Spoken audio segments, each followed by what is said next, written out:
20ನೇ ತಾರೀಕಿಗೆ ವಿಸರ್ಜನೆ ಮಾಡಿ ಆಗತಕ್ಕಂಥ ಎಲ್ಲ ಶುಭ ಕಾರ್ಯ ಒಳ್ಳೆಯ ರೀತಿಯಲ್ಲಿ ಆಗುವಾಗ ಅನುಗ್ರಹ ಆಗಬೇಕು. ಆ ದೇವತಾ ಕಾರ್ಯ ಜಾತ್ರೋತ್ಸವ ಆಗಬೇಕು ಅಂತಾದರೆ ಊರಿನ ಎಲ್ಲ ಸಮಸ್ತ ಜನರು ಬರಬೇಕು. ಅದೇ ರೀತಿ ಬರಬೇಕು ಅಂತಾದರೆ ನಾವು ದೇವಸ್ಥಾನಕ್ಕೆ ಸಂಬಂಧಪಟ್ಟಂತಹ ನಾವು ಆಡಳಿತ ವರ್ಗ ಈ ಜಾತ್ರೋತ್ಸವದ ಕಾರ್ಯಗಳನ್ನು ಪ್ರಿಂಟ್ ಮಾಡಿ ಎಲ್ಲರಿಗೂ ಕೊಡತಕ್ಕಂಥ ಸುಸಂದರ್ಭ. ಇವತ್ತು ಆ ಕಾರ್ಯವನ್ನು ಉದ್ಘಾಟನೆ ಮಾಡೋದಂತ ಸಂಕಲ್ಪ ಮಾಡಿದ್ದೇವೆ. ಮಹಾಲಿಂಗೇಶ್ವರ ಸಂತೋಷನಾಗಿ ಎಲ್ಲ ಜಾತ್ರೋತ್ಸವದ ಪ್ರತಿಯೊಂದು ಕಾರ್ಯ ನಿರಂತರವಾಗಿ ಒಳ್ಳೆಯ ರೀತಿಯಲ್ಲಿ ಹೆಚ್ಚಿನ ಜನರ ಪ್ರೋತ್ಸಾಹ ಸಿಕ್ಕಿ ಆಗತಕ್ಕಂಥ ಸಮಸ್ತ ದೇವತಾ ಕಾರ್ಯ ಉತ್ತರೋತ್ತರ ಅಭಿವೃದ್ಧಿ ಯಶಸ್ಸಾಗಬೇಕು. ಇವತ್ತು ದಿವಸ ನಾವು ಮಾಡ್ತಕ್ಕಂಥ ಮುಹೂರ್ತದಲ್ಲಿ ಯಾವುದೇ ದೋಷ ಇದ್ದರೆ ಅದನ್ನು ಪರಿಹಾರ ಮಾಡಿ ಸುಮುಹೂರ್ತ ಮಾಡಿಕೊಟ್ಟು ಸಕಲ ಕಾರ್ಯಕ್ಕೆ ಸಪರಿವಾರ ಸಮೇತ ಮಹಾಲಿಂಗೇಶ್ವರನ ಅನುಗ್ರಹ, ನಿಮ್ಮ ಕುಲದೇವರು ದೈವದೇವರ ಅನುಗ್ರಹ, ಮಹಿಷಮರ್ದಿನಿಯ ಸಂಪೂರ್ಣ ಅನುಗ್ರಹ ಸಿಕ್ಕಿ ಎಲ್ಲ ಕಾರ್ಯ ಸಸೂತ್ರವಾಗಿ ನಿರ್ವಿಘ್ನವಾಗಿ ಉತ್ತಮ ರೀತಿಯಲ್ಲಿ ಆಗುವಾಗಿ ಅನುಗ್ರಹ ಮಾಡಿ ಎಲ್ಲ ಕಾರ್ಯಕ್ಕೆ ರಕ್ಷೆಯನ್ನು ಕೊಟ್ಟು ಕಾಪಾಡತಕ್ಕಂಥ ಕೀರ್ತಿ ಮಹಾಲಿಂಗೇಶ್ವರ.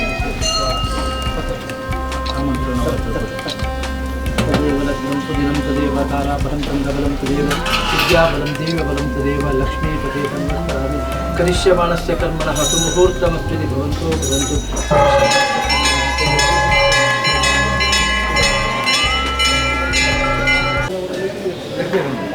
ಸೇರಿದ ಎಲ್ಲ ಬಂಧು ಮಿತ್ರರಿಗೆ ನಮನಗಳನ್ನು ಸಲ್ಲಿಸುತ್ತಾ ಇವತ್ತು ನಾವು ವರ್ಷಂಪ್ರತಿ ಆಚರಿಸಿಕೊಂಡು ಬರುತ್ತಿರುವ ನಮ್ಮ ಮಹಾಲಿಂಗೇಶ್ವರ ದೇವರ ಜಾತ್ರೋತ್ಸವದ ಆಮಂತ್ರಣ ಪತ್ರಿಕೆಯ ಬಿಡುಗಡೆಯ ಕಾರ್ಯಕ್ರಮದಲ್ಲಿ ನಾವೆಲ್ಲರೂ ಸೇರಿದ್ದೇವೆ. ಈ ಆಮಂತ್ರಣವನ್ನು ಬಿಡುಗಡೆಗೊಳಿಸಲು ನಮ್ಮ ಶಾಸಕರಾದ ಮತ್ತು ಜೀರ್ಣೋದ್ಧಾರ ಸಮಿತಿಯ ಅಧ್ಯಕ್ಷರಾದ ಅಶೋಕ್ ಕುಮಾರವರು ಬಂದಿರುತ್ತಾರೆ. ಅವರನ್ನು ನಮ್ಮೆಲ್ಲರ ಭಕ್ತಾದಿಗಳ ಪರವಾಗಿ ಪ್ರೀತಿಪೂರ್ವಕವಾಗಿ ಸ್ವಾಗತಿಸಿದ್ದೇನೆ.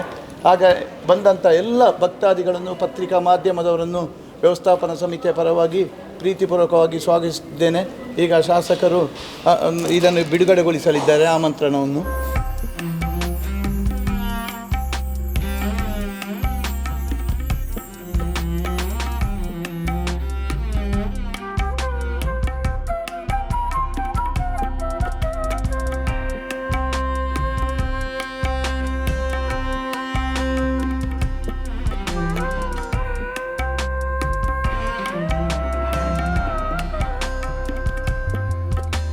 ವಿಶ್ವಪ್ರಸಿದ್ಧ ಮಹೋತ್ತೋಬರ ಮಹಾಲಿಂಗೇಶ್ವರ ದೇವರ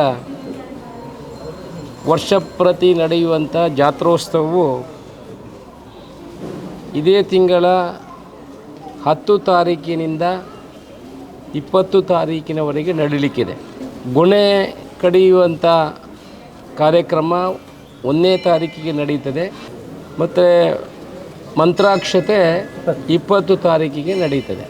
10 ದಿವಸದ ಈ ಜಾತ್ರಾ ಸಮಯದಲ್ಲಿ ದೇವರ ಪ್ರತಿ ವರ್ಷ ನಡೆಯುವಂಥ ಎಲ್ಲ ಕಾರ್ಯಕ್ರಮಗಳು, ನಗರದ ಸಂಚಾರ ಹೋಗುವಂಥದ್ದು, ರಥಸೇವೆ ಮಾಡುವಂಥದ್ದು, ಸಿಡಿಮದ್ದಿನ ಈ ಪ್ರದರ್ಶನ ಇರುವಂಥ ಕಾರ್ಯಕ್ರಮ, ಕೆರೆಯಲ್ಲಿ ಕೆರಾಯನ ಕಾರ್ಯಕ್ರಮ, ತೆಪ್ಪೋತ್ಸವ, ಎಲ್ಲ ಕಾರ್ಯಕ್ರಮಗಳು ಈ 10 ದಿವಸದಲ್ಲಿ ನಡೀಲಿಕ್ಕಿದೆ. ಊರಿನಿಂದ ಪರ ಊರಿನಿಂದ ಬೇರೆ ಬೇರೆ ದೇಶದಿಂದ ಬರುವಂಥ ಎಲ್ಲ ಭಕ್ತಾದಿಗಳಿಗೆ ಮಾಧ್ಯಮದ ಮೂಲಕ ವಿನಂತಿ ಮಾಡ್ಕೊಳ್ತಾ ಇದ್ದೇವೆ. ಪ್ರತಿ ದಿವಸ ಕಾರ್ಯಕ್ರಮಗಳು ನಡೆಯುತ್ತದೆ, ವ್ಯವಸ್ಥಿತ ರೀತಿಯಲ್ಲಿ ನಡೆಯುತ್ತದೆ. ಪೇಟೆ ಸಂಚಾರ ಕೂಡ ರಾತ್ರಿಯಿಂದ ಸುಮಾರು 2 ಗಂಟೆ 3 ಗಂಟೆಯವರೆಗೆ ಕಾರ್ಯಕ್ರಮಗಳು ನಡೆಯುತ್ತದೆ. ಭಕ್ತಾದಿಗಳು ಎಲ್ಲ ಈ ಕಾರ್ಯಕ್ರಮದಲ್ಲಿ ತಮ್ಮನ್ನು ತೊಡಗಿಸಿಕೊಳ್ಬೇಕು. ವಿಜೃಂಭಣೆಯಿಂದ ನಡೆಯುವಂಥ ಈ ವರ್ಷಂಪ್ರತಿ ನಡೆಯುವಂಥ ಜಾತ್ರೋತ್ಸವಕ್ಕೆ ತಾವೆಲ್ಲ ಭಕ್ತಾದಿಗಳು ಬಂದು ಸಹಕರಿಸಬೇಕು. ದಿನನಿತ್ಯ ಅನ್ನ ಸಂತರ್ಪಣೆ ಕೂಡ ಇಲ್ಲಿ ಈ ಕ್ಷೇತ್ರದಲ್ಲಿ ನಡೆಯುತ್ತದೆ. ಈಗಲೇ ಜೀರ್ಣೋದ್ಧಾರದ ಕಾರ್ಯಕ್ರಮ ಆರಂಭ ಆಗಿದೆ. ಸುಮಾರು 4 ಕಟ್ಟೆಗಳ ಕಾಮಗಾರಿಯನ್ನು ಈಗಲೇ ನಾವು ಆರಂಭ ಮಾಡಿದ್ದೇವೆ. ಜೊತೆಯಲ್ಲಿ ಅಯ್ಯಪ್ಪ ಮಂದಿರ ಏನಿದೆ ಅದರ ಕಾಮಗಾರಿಯನ್ನು ಕೂಡ ಮುಂದಿನ ದಿವಸಗಳಲ್ಲಿ ಕೊಡುವಂಥದ್ದು. ಕೆರೆಯ ಕಾಮಗಾರಿಗಳು ಟೆಂಡರ್ ಹಂತದಲ್ಲಿದೆ. ಇನ್ನೊಂದು 15 ದಿವಸ ಒಳಗೆ ಅದು ಕೂಡ ಟೆಂಡರು ಆಗಿ 1 ತಿಂಗಳ ಒಳಗೆ ಆ ಕಾಮಗಾರಿಯನ್ನು ಕೂಡ ಆರಂಭ ಮಾಡುವಂಥ ಕೆಲಸವನ್ನು ಮಾಡ್ತೇವೆ. 1 ತಿಂಗಳ ಒಳಗೆ ಏನು 1,000 ಜನ ಕೂತ್ಕೊಂಡು ಸಭಾಭವನ ಮಾಡಲಿಕ್ಕೆ ಇದ್ದೇವೆ, ಅದರ ಕಾಮಗಾರಿಯನ್ನು ಕೂಡ ಆರಂಭ ಮಾಡ್ತಾ ಇದ್ದೇವೆ. ಕಮರ್ಷಿಯಲ್ ಕಾಂಪ್ಲೆಕ್ಸ್ಗೆ ಏನು ರೂಮ್ಸು ಮತ್ತು ಡಾಮೆಟ್ರೀಸ್ ಮತ್ತು ಕಮರ್ಷಿಯಲ್ ಕಾಂಪ್ಲೆಕ್ಸ್ಗೆ ಏನು ನಾವು ಯೋಜನೆಯನ್ನು ಹಾಕ್ಕೊಂಡಿದ್ದೀವಿ. ಅದು ಸುಮಾರು 80 ಸೆಂಟ್ಸ್ ಜಾಗದಲ್ಲಿ ಅದನ್ನು ಕೂಡ ಮುಂದಿನ 3-4 ತಿಂಗಳಲ್ಲಿ ಅದಕ್ಕೂ ಕೂಡ ಶಿಲಾನ್ಯಾಸ ಮಾಡುವಂಥ ಕಾರ್ಯಕ್ರಮವನ್ನು ಮಾಡ್ತೇವೆ.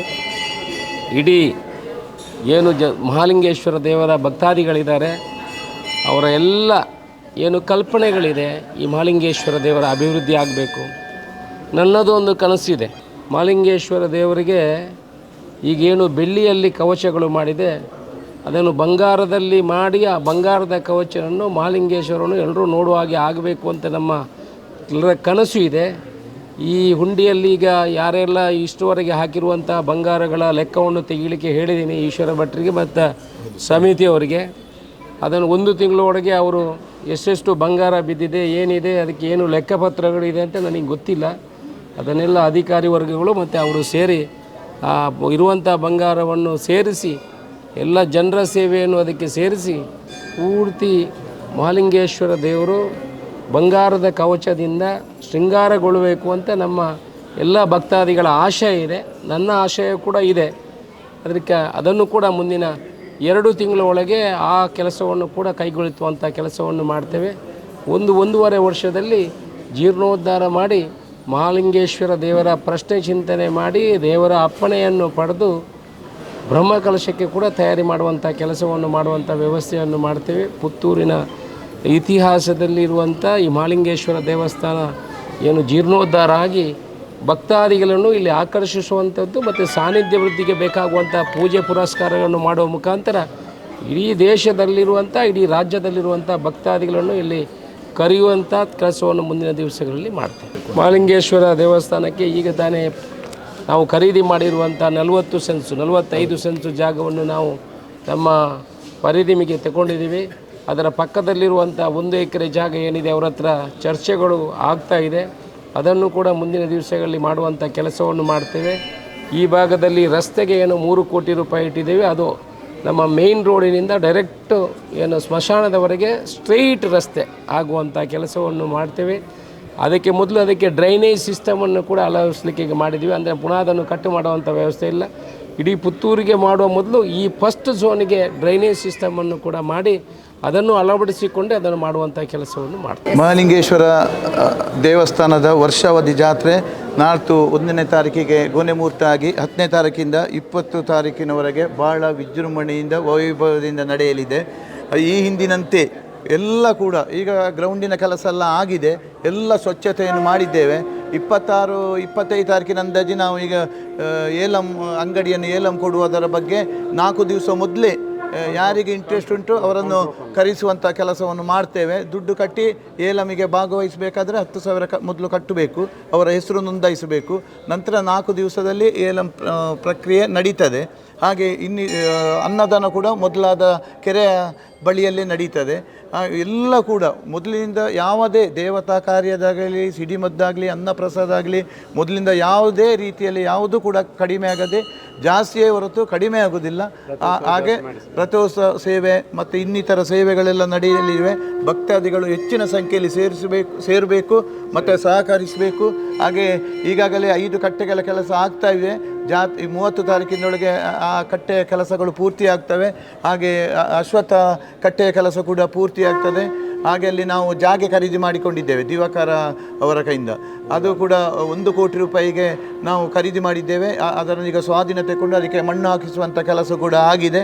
ಎಲ್ಲ ಕೂಡ ಮಹಾಲಿಂಗೇಶ್ವರ ದೇವಸ್ಥಾನದ ವ್ಯವಸ್ಥೆಗಳು ಒಂದು ವ್ಯವಸ್ಥಿತ ಪೂರ್ವಕವಾಗಿ ಈಗ ಭಕ್ತಾದಿಗಳ ಸಹಕಾರದಿಂದ ಸಾಗ್ತದೆ. ಎಲ್ಲ ಭಕ್ತಾದಿಗಳು ಹೆಚ್ಚಿನ ಸಂಖ್ಯೆಯಲ್ಲಿ ಸೇರಿ ದೇವರ ಕೃಪೆಗೆ ಪಾತ್ರರಾಗಬೇಕಾಗಿ ಕೇಳಿಕೊಳ್ಳುತ್ತೇನೆ. ಸರ್, ಎಷ್ಟು ಜನ ದಿವಸ ಭಾಗವಹಿಸುವ ನಿರೀಕ್ಷೆಯನ್ನು ಇಟ್ಕೊಂಡು ಅನ್ನದಾನ ಸೇವೆ? ರಥೋತ್ಸವದ ದಿವಸ 50,000 ಜನಕ್ಕಿಂತ ಹೆಚ್ಚು, 60,000 ಜನಕ್ಕೆ ಅನ್ನ ಪ್ರಸಾದ ವ್ಯವಸ್ಥೆ ಇರಬಹುದಂತೇಳಿ ಈ ಹಿಂದಿನ ಲೆಕ್ಕಾರ ಪ್ರಕಾರ ನಾವು ಅಂದಾಜು ಮಾಡಿದ್ದೇವೆ. ದಿವಸಕ್ಕೆ 15,000, 20,000. ಕಳೆದ ಸಲ 2 ಲಕ್ಷಕ್ಕಿಂತಲೂ ಹೆಚ್ಚು ಜನ ಅನ್ನ ಪ್ರಸಾದ ಸ್ವೀಕಾರ ಮಾಡಿದ್ದಾರೆ. ಈ ಸಲ 2.5 ಲಕ್ಷಕ್ಕಿಂತ ಹೆಚ್ಚು ಜನ ಸ್ವೀಕರಿಸಬಹುದಂತೇಳಿ ನಮ್ಮ ಅಂದಾಜು. ರಥೋತ್ಸವ ಸೇವೆ ಈಗಾಗಲೇ ಇನ್ನು ಆಮಂತ್ರಣ ಕೊಟ್ಟು ನಾವು ಕೆಲಸ ಶುರು ಮಾಡ್ತೇವೆ. 200ಕ್ಕಿಂತ ಹೆಚ್ಚು ಬರ್ಬೋದಂತೇಳಿ ಅಂದಾಜು. ಸುದ್ದಿ ಚಾನಲ್, ಕ್ಷಣ ಕ್ಷಣದ ಸುದ್ದಿಗಾಗಿ.